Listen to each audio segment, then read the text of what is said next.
एखाद्या व्यक्तीने जर का आपल्या पार्टनरचा किंवा पार्टनरची एक्स ही सर्वार्थाने आपल्यापेक्षा जास्त चांगली होती असा समज करून घेतला, तर ती व्यक्ती सतत भीती, मत्सर आणि इन्सिक्युरिटीमुळे तणावाखाली राहते, आपलं मानसिक संतुलन बिघडवून घेते. या प्रकारच्या मानसिक आजाराला रेबेका सिंड्रोम असं म्हणतात. हे नाव का?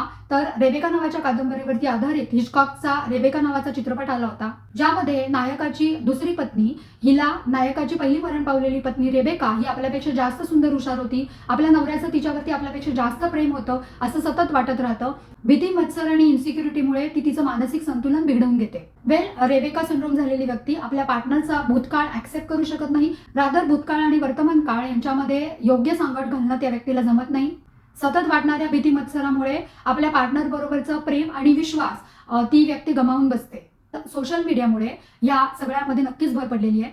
पण योग्य ती थेरपी, संवाद, आत्मपरीक्षण, प्रेम आणि सहानुभूती यामुळे रेबेका सिंड्रोमवरती मात नक्कीच करता येते.